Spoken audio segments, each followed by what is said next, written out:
राष्ट्रवादी काँग्रेसचे खासदार आणि दिवंगत माजी उपमुख्यमंत्री अजित पवार यांचे थोरले सुपुत्र पार्थ पवार आणि कायनाथ धर यांचा बुधवारी साखरपुडा होणार आहे।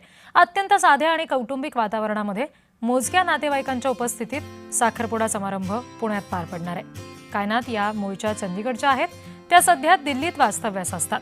पार्थ आणि कायनाथ यांचा विवाह 27 फेब्रुवारी 2027 रोजी बारामती इथे होणार आहे। दरम्यान विवाहाच्या तारखेबद्दल काहींनी धार्मिक शंका उपस्थित केली होती।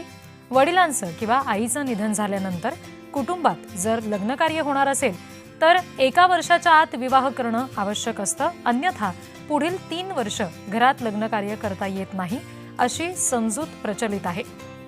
या संदर्भात करवीर पीठाच्या शंकराचार्यांशी राष्ट्रवादीचे प्रवक्ते उमेश पाटील यांनी सविस्तर चर्चा केली।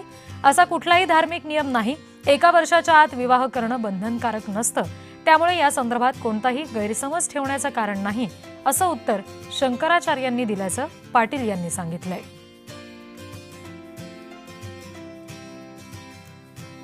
एखाद्या घरामध्ये निधन झाल्यानंतर 1 वर्षाच्या आतच लग्न केलं पाहिजे असं कुठेही शास्त्रामध्ये लिहिलेलं नाही, हे त्यांनी या ठिकाणी नमूद केलं।